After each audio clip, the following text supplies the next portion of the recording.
Իրավաբանեթը շարունակում է ազգային ժողովի ընտրություններ 2026 իրավական հարցերը քաղաքական օրակարգում նախագիծը, որի շրջանակում կզրուցենք հանուն հանրապետության ժողովրդավարության պաշտպանների դաշինքի պատգամավորի թեկնածու Ռուբեն Մեհրաբյանի հետ։ Պարոն Մեհրաբյան, ինչ է արդարություն ըստ ձեզ եւ որքանով է այն արտահայտված ձեր քաղաքական ուժի նախընտրական ծրագրում։ Արդարությունը դա կարևորագույն առանցքային արժեքներից է, որի կարողն է եղել դարերով հայ ժողովուրդը եւ մնում է այդպիսին, եւ այն պետք է ինստիտուցիոնալացվի պետության մեջ, Հայաստանի Հանրապետությունում, որի հիմնադիրն է հայ ժողովուրդը եւ որի տերն է հայ ժողովուրդը եւ որտեղ իշխանություն է հայ ժողովուրդը։ Այս ընտրություններին հայ ժողովուրդն էլ հենց արդարաբար պետք է որոշի, թե ում է լիազորում այդ իշխանությունն իրականացնել առաջիկա 5 տարվա ընթացքում։ Հիմա մեր կուսակցության համար, մենք որպես աչազատական կուսակցություն, մեզ համար սա ունի առանցքային նշանակություն ընդհանրապես, իսկ հաշվի առնելով էլ անցած այն 20 տարվա կրիմինալ դիկտատուրայի տարիները եւ 8 տարվա արդեն հեղափոխության եւ հետհեղափոխական տարիները, մենք տեսնում ենք, որ այստեղ երևի թե ամենաշատ տապալված ռեֆորմներով ոլորտն է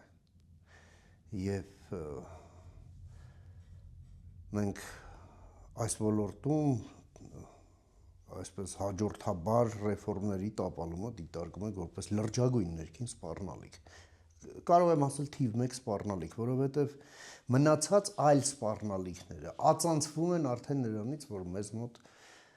դատաիրավական ոլորտը ռեֆորմացված չէ եւ ըստ էության որպես դատական իշխանություն իր լիազորությունները չի իրացնում, հա, համենայն դեպս այն նպատակներին չի ծառայում, որի համար նա հարկատուներից վճարվում է։ Իհարկե քայլեր արվել են, կա պատկերացում, բայց դրանից այն կողմ, երբ արդեն հարցը դիտարկում ենք գործնական հարթության վրա, մենք տեսնում ենք, որ լրջագույն խոչընդոտներ կան։ Մենք հիմա լսում ենք հայտարարություններն այն մասին, որ նոր սահմանադրությամբ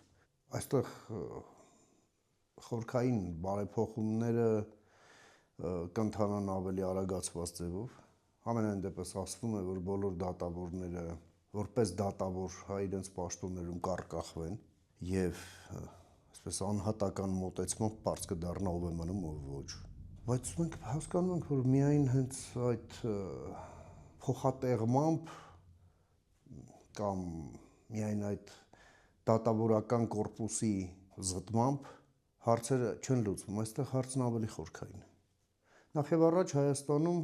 այն իրավաբանական դպրոցը, որը իներցիայով դեռ շարունակվում է, գալիս է Վիշինսկիից եւ դա ուղղակի անընդունելի։ Դա տոտալիտար ռեժիմին բնորոշ այսպես ասենք պատկերացումներ են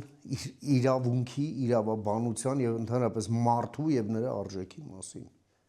Եվ այո, արդյունքը մենք տեսնում ենք Աղվան Հովսեփյաններ եւ այդպես շարունակ այն դատական կազուսները, որին մենք հանդիպում ենք, ասենք, որ Գագիկ Ծառուկյանը անմեղ է 2017 թվականի ընտրությունների այդ որ փոխբաժանվել է թե ոչ։ Նա անմեղ է, վերջ։ Ռոբերտ Քոչարյանն է ամենաանմեղը, որ աբսուրդ է ուղղակի էլի։ Եվ ընդհանրապես դա անարգանք է արդարության մարդկային պատկերացումների նկատմամբ։ Եվ այս ամենն այո արժե զրկում է այն արածն էլ, որ անշուշտ կա։ Այստեղ համակարգային մոտեցումներ են պետք։ Նախ այո, համալսարանի իրավաբանական ֆակուլտետը պետք է լիկվիդացվի։ Ուղղակի լուծարվի։ Հայաստանում պետք է նոր իրավաբանական դպրոց, հենված արևմտյան փորձի վրա, եւ հենց այդ նոր դպրոցը, այնպես ինչպես օրինակ, հա, մեզ մոտ ստեղծվեց արտաքին հետախուզության ծառայություն, լրիվ ստերիլ, մաքուր, ոչ ռուսական, ոչ սովետական։ Նույն սկզբունքով պետք է ձևավորվի այդ իրավաբանական դպրոցը Հայաստանում։ Եվ այդ կադրերը այո պետք է որոշակի անցումային շրջանում գան եւ փոխարինեն այդ 5 դպրոցի ներկայացուցիչներին։ Իհարկե դա ժամանակ է պահանջելու, բայց դա այն է, ինչ մենք պետք է անենք։ Մենք հասկանում ենք, որ կայուն, անշրջելի ժողովրդավարության հենասյունը դա հենց անկախ արդարադատության համակարգն է, դատական իշխանությունը, որը ստաբիլիզատորի դեր է կատարում ընդհանրապես պետական համակարգում։ Ցանկացած ճգնաժամերի դեպքում, այո, նա ելքերը, իրավական ելքերը ցույց տալիս թե գործադիր, թե օրենսդիր իշխանությանը, թե քաղաքացիներին։ Մենք ձգտելու ենք հենց այդպիսի իրավական ոլորտի, այդպիսի դատաիրավական համակարգի եւ հետեւողական ենք լինելու։ Անցած տարիներին մենք բազմիցս մամուլի հետ մեր շփումներում, թե մեր քաղաքական հայտարարություններում դիրքորոշում ենք արտահայտել թե դատական ռեֆորմի վերաբերյալ, թե այսպես կոչված ոնց էին ասում իրենց կոնսերվատիվ իրավաբանների այս աճպարարությունների վերաբերյալ, որի արդյունքում մենք ունենում ենք այսպիսի կազուսներ, ինչի մասին ես ասացի։ Փաստաբանական ոլորտը Հայաստանում եւս պետք է շատ կարևոր փոփոխությունների ենթարկվի, որպեսզի փաստաբանի վկայականը, այսպես ասենք, զրահի դեր չկատարի տարբեր անհարկի քաղաքական հայտարարություններ կատարելու համար, երբ փաստաբանը նման լիազորություն չունի, նա իր դատական գործի տերն է։ Ինչ գործում ես քաղաքական գնահատականներ ես տալի, դա թողնում ես քաղաքական գործիչների։ Դատախազության համակարգը։ Այո, հիշում եք, երբ Աղվան Հովսեփյանն այդ շենքը լքեց, դռները պաչեց։ Այդ պաչածը, որը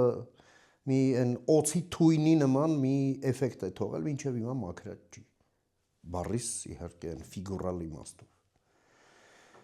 Այդտեղ լրջագույն այո փոփոխություններ են պետք եւ այդտեղ պետք է կիրառվի եվրոպական փորձը։ Մենք լավ գիտենք, որ Եվրամիությունում այդ դատախազական մարմինները զգալի չափով ինտեգրված են եւ Բրյուսելում կան բավականին այսպես լուրջ մարմիններ համատեղ։ Հայաստանն այո այդ փորձը պետք է բերի, կիրառի եւ իմպլեմենտացնի նաեւ Հայաստանում, չէ՞ որ մենք խոսում ենք եվրոպական ստանդարտներից։ Այս ստանդարտները պետք է մտնեն նաեւ դատա իրավական ոլորտ, իրավապահ համակարգի ոլորտ, քննչական ապարատը մեզ մոտ։ Մենք տեսնում ենք իրավիճակ, երբ այն մարտի 1-ի այդ չարիքը, որի մեջ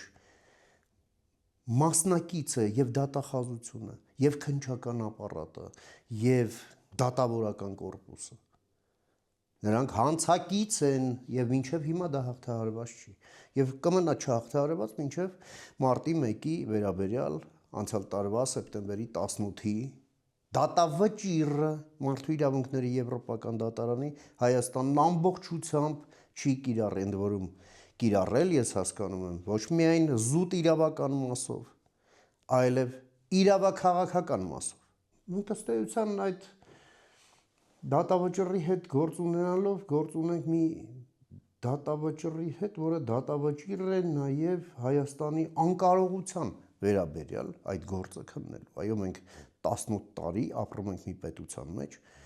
որը անկարող գտնվեց այդ գործը հետաքննել եւ հաստատել արդարությունը այս հարցում։ Մարդու իրավունքների եվրոպական դատարանը օգնեց Հայաստանին եւ հիմա Հայաստանի դաշտում է գնդակը իր վերաբերյալ հարցում քայլեր անելու եւ Հայաստանը պետք է անի։ Եվ դրա չանելու հետևանքն էլ ըստ էության մենք տեսնում ենք պատկերը, հա, տեսնում ենք այս ընտրություններին։ Մարդիկ, ովքեր պետք է ցուցմունքներ տային, դա հարցազրույցներ են տալիս։ Շատ լավ, պարոն Մehrabian, ըստ ձեզ, արդյոք ունենք անկախ եւ վստահելի դատարաններ եւ բարեվարք, ինչպես նաեւ պրոֆեսիոնալ դատավորներ։ Մենք ունենք համակարգի տեսակետից, այո, գործադիր իշխանությունից անկախ դատական իշխանություն, բայց դա դեռ չի նշանակում, որ նա անկախ է, ասենք, նախկինում գործադիր իշխանություն եղած, հա, այդ որը շատ որոշակի շահերի խմբերից։ Ընդ որում, թե Հայաստանում, թե Հայաստանից դուրս դատավճիռները եւ այդ հակվածությունները, շատ սելեկտիվ ձգձգումները եւ հետո արդարացումները, թե ինչու է դա այդպես, այո, մեզ հանգեցնում են այն եզրակացության, որ այստեղ մենք ունենք լրջագույն խնդիր, չնայած ասեմ, որ շատ կարևոր քայլեր են արված առավել օդիոզ պերսոնաժներին համակարգից դուրս հանելու, բայց ոմանք նրանցից շարունակում են մնալ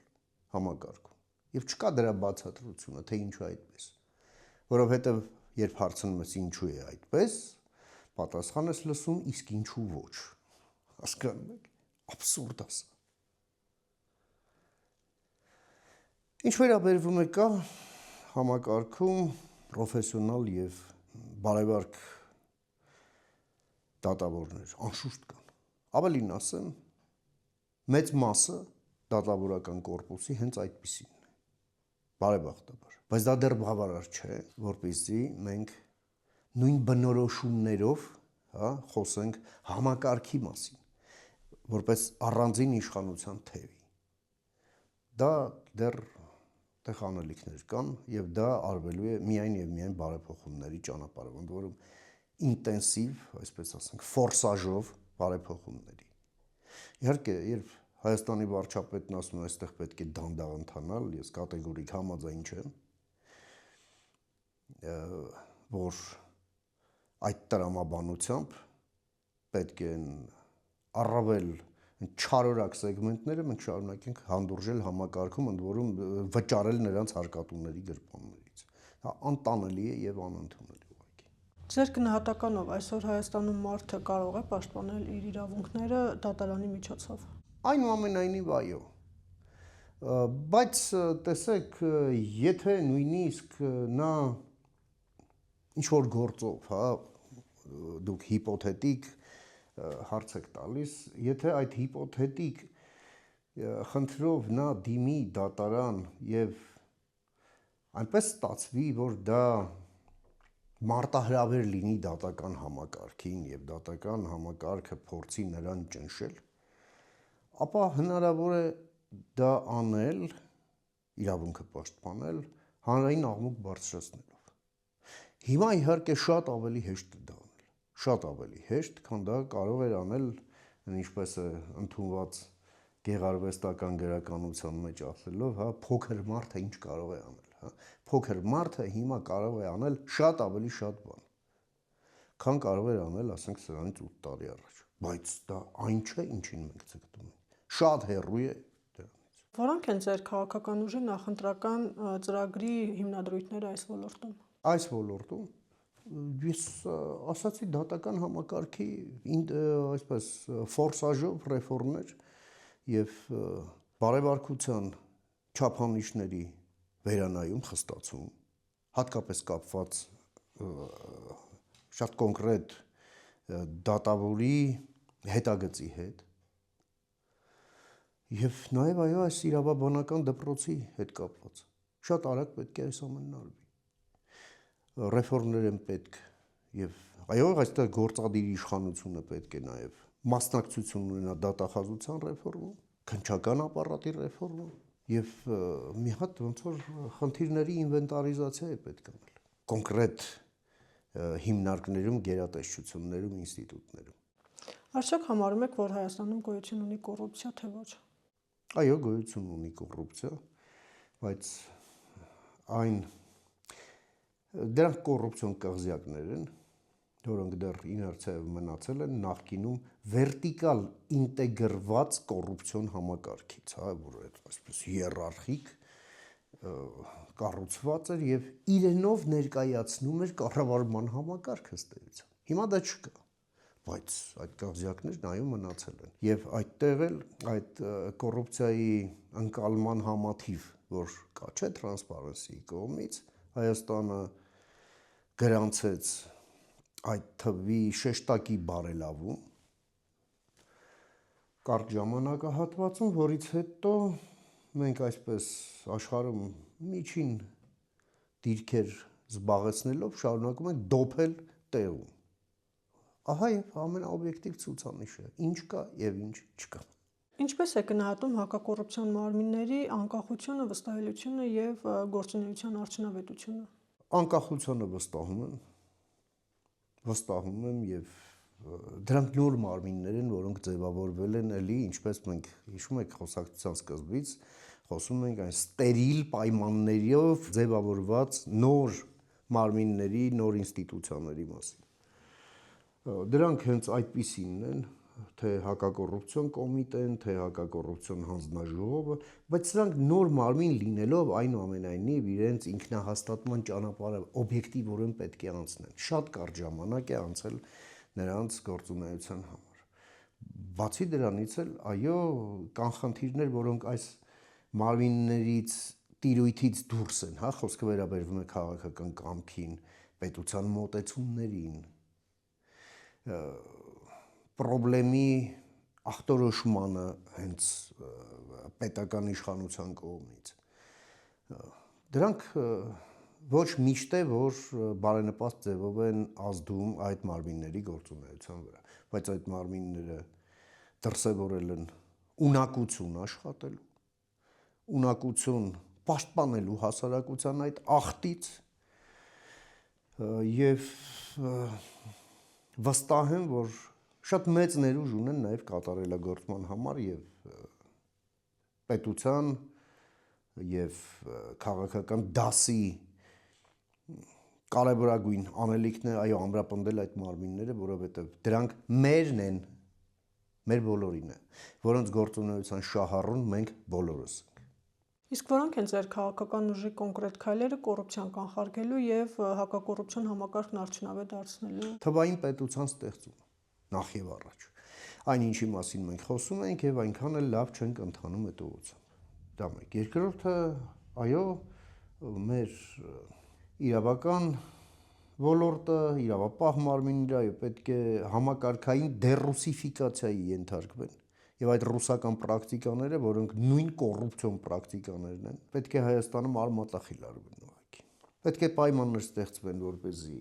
կոռուպցիայի համար դաշտը մոտենա 0-ին, հա, հնարավորությունները։ Իսկ դա թվային պետությունն է ապահովում, նաեւ այս համընդհանուր հայտարարագրումը։ Այս համընդհանուր հայտարարագրումը շատ կարևոր գործոն է այդ կոռուպցիան նվազագույնի հասցնելու համար։ Նաեւ այստեղ իհարկե ֆինանսական հսկողության գործիքակազմը պետությունը պետք է ուժեղացնի, որովհետեւ կոռուպցիան մշտապես ուղեկցվում է ինչ-ինչ ֆինանսական հոսքերով։ Դա բարդանում է կրիպտո ոլորտի զարգացման բերումով եւ այստեղ այո Հայաստանը պետք է ուժեղացնի իր համագործակցությունը եվրոպական եւ ամերիկյան իրենց գործընկերների հետ, որովհետեւ նաեւ այդ կոռուպցիան եւ կոռուպցիոն հանցավորությունը այլևս ստանում են միջազգային բնույթ եւ հաճախ սերվում են այս կամ այն ավտորիտար ռեժիմից, որոնք թիրախավորում են ժողովրդավարությունները եւ այդ թիրախավորման մեջ առավել էֆեկտիվ գործիքը իհարկե կոռուպցիան է։ Մենք գիտենք ինչով է զբաղվել ռուսական պետությունը, ադրբեջանական պետությունը, ավտորիտարիզմն առանց կոռուպցիայի չի լինում։ Եվ այստեղ այո Հայաստանը որպես փոքր, որպես կոմպակտ պետություն, այսպես ասենք, պետք է իր բավականին ճկուն համակարգերը ձևավորի այս ախտի դեմն առնելու համար, որը միջազգային բնույթ է կրում։ Համագործակցաբար համախոհ ժողովրդավարական մեր դաշնակիցների եւ գործընկերների հետ։ Իսկ ինչ տեսակետ ունի ձեր քաղաքական ուժը իրավապահ մարմինների աշխատանքի վերաբերյալ։ Տարբեր իրավապահ մարմինների վերաբերյալ տարբեր կարծիք, բայց մենք հասկանում ենք, որ սա process է եւ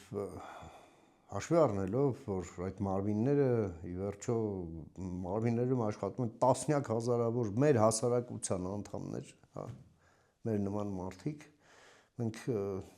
հասկանալով, որ այս ռեֆորմները պետք է շարունակվեն, մենք նաև հասկանում ենք, որ սա process է, որը ժամանակ է պահանջելու, բայց Այս ամենը պետք է արվի հետևողականորեն։ Թուլանալ չկա։ Չկա այնպիսի մի գիծ, որ ասենք վերջ, մենք ունենք X իրավապահ մարմին ամբողջությամբ ռեֆորմացված, չկա նման բան։ Ես այստեղ եւս տեսնում եմ, կարևորն այն է, որ մենք ինչպես շենքն է սարքում, դու միշտ պետք է ունենաս ճարտարապետական պրոյեկտ, հա, շինարարական պրոյեկտ, արդեն աչքիդ առաջ, թե դու ինչ ես, ինչ տեսլական ունես, այդ տեսլականն են եվրոպական ստանդարտները, որոնք տասնամյակներով ապացուցել են իրենց կենսունակությունը, մեկ եւ երկրորդը իրենց անգերազանցելիությունը, դրանից լավը չկա ուղղակի։ Ու պետք չի այն զբաղվել իմաստակությամբ, թե մերն ուրիշ է, մեր մոտ այլ պայմաններ են, չկա նման բան։ Այս ամենը պետք է բերել համակարգ։ Եվ ամենակարևորը կրթությունը։ Այո, իրավական կրթությունը պետք է գա դպրոցից։ Մենք այստեղ ունենք լրջագույն խնդիր։ Լրջագույն խնդիր։ Մենք ոնց որ թե մեր խոսակցության թեմայից կարող է թվալ, թե մենք հեռանում ենք, բայց դա այդպես չի։ Ուղղակի, այո, դպրոցական հենց այդ դասարանից, որում առաջին դասարանից այդ իրավական քաղաքացիական կրթությունը պետք է լինի, այդ քաղաքացիական գիտակցության կրողը պետք է լինի քաղաքացին, որ այս համակարգը սկսի աշխատել, որովհետև հենց այդ քաղաքացին է դառնում թե այս կամ այն մարմնում աշխատակից հետո ստանում կրթություն կամ դառնում դրա շահառուն, երբ կարիք է լինում դիմելու դրանց, նա պետք է իմանա իր անելիքը, իր իրավունքը։ Իսկ մեր մոտ համատարած չիմացություն է ուղղակի այս ամենը։ Ինչ խնդիրներ եք տեսնում իրավապահ մարմինների գործունեության մեջ։ Նախ այստեղ օրենսդրական խնդիր էլ կա։ Հայաստանում պետք է իրավապահ մարմինների նկատմամբ վերաբերմունքը փոխվի։ Այն արդեն սկսել է էապես փոխվել։ Բայց սա դեռ ճանապարհ է, որ մենք պետք է անցնենք։ Ոստիկանը, որ առաջին, այսպես էշելոնն է, հա, այս ամենում, պետք է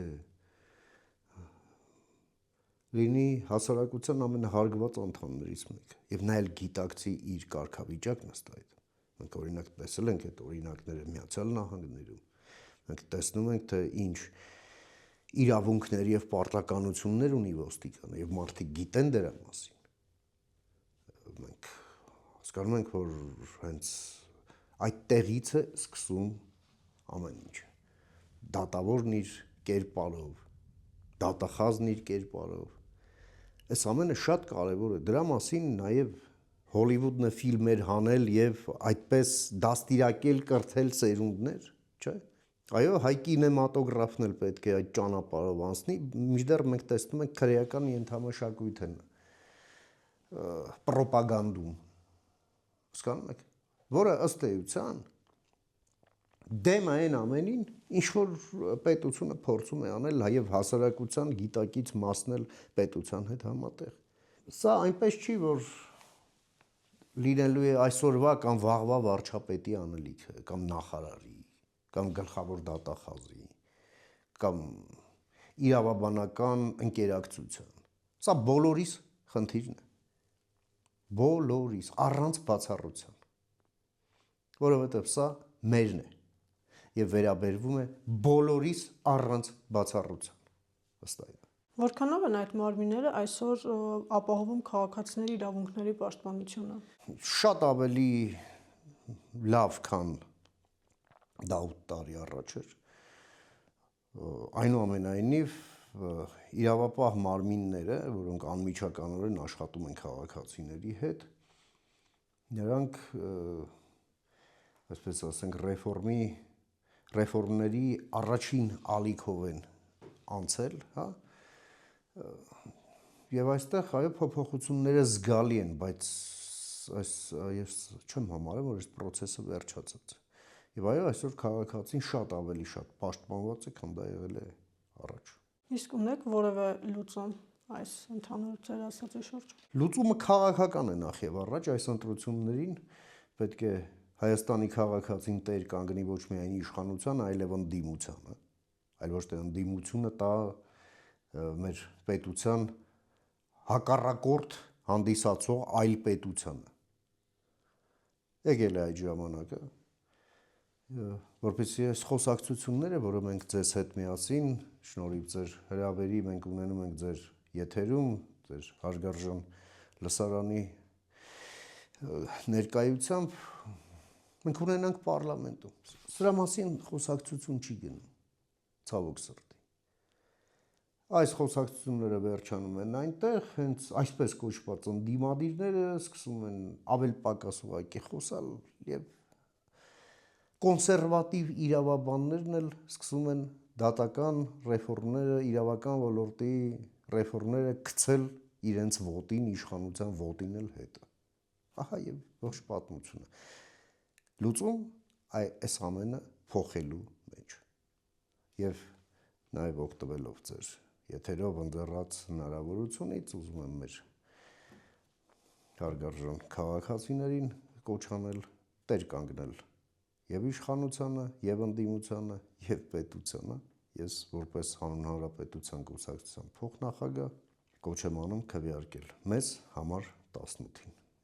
Եվ ձեզ շատ շնորհակալ եմ այս հնարավորության համար։ Շատ լավ, եւ անդրադառնանք վերջին հարցին, մարդու իրավունքների պաշտպանությանը։ Ինչպես է գնահատում մարդու իրավունքների պաշտպանության մակարդակը Հայաստանում։ Գնահատում եմ, որ այստեղ անելիքներ դեռ շատ կան, եւ մարդու իրավունքների պաշտպանի ինստիտուտը կոչված է դրան, շատ լավ է, որ Հայաստանում այս ինստիտուտը կա, սա եվրոպական, շվեդական փորձից եկած եւ դարերով իրեն արդարացրած ինստիտուտ է, նույնիսկ միապետությունների ժամանակ։ Իհարկե, այդ ինստիտուտի կարողությունները մեծացնելու անհրաժեշտություն կա եւս, որովհետեւ Հայաստանը հիմա բավականին ծանր ժամանակաշրջանով է անցնում եւ անցնելու, որովհետեւ մենք էլ առաջարկում ենք անպայման լուստրացիա անցկացնել եւ այստեղ մարդու իրավունքներին առնչվող բազմաթիվ հարցեր են լինելու։ Այո, եկեղեցին եւս պետք է մաքրվի ագենտուրայից, այստեղ եւս մարդու իրավունքների հարցեր են լինելու։ Այո, պետք է այդ լուստրացիայի շրջանակներում շատ մարդու անցյալ քչփորվի, այստեղ եւս եւ կարծում եմ, որ լարված օրեր եւ ամիսներ են սպասվում օմբուդսմենի ինստիտուտին, որ այստեղ մենք ունքն ուղղելու փոխարեն աչքը չտանք չհանենք, որովհետեւ գիտենք այդ ժամանակաշրջանում շատ մարդիկ, շատ մարդկանց շատ վատություններ են արել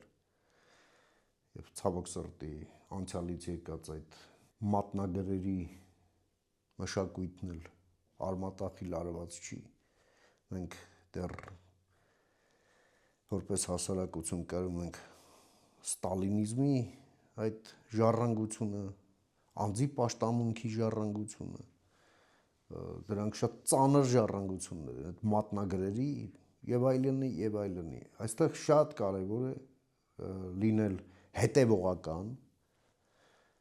արագընթաց, բայց զգույշ։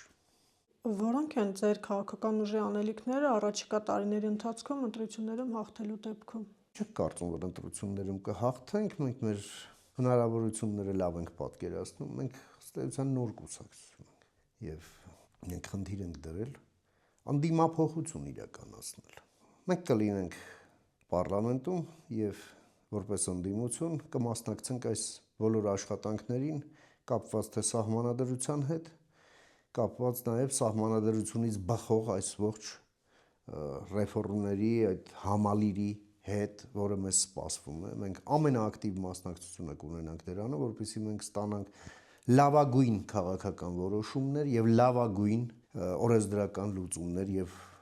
լավագույն օրենքներ այս ամենի հետ կապված։ Մենք պատրաստ ենք ծառայել Հայաստանի Հանրապետությանը։ Շնորհակալություն զրույցի համար։ Ես եմ շնորհակալ։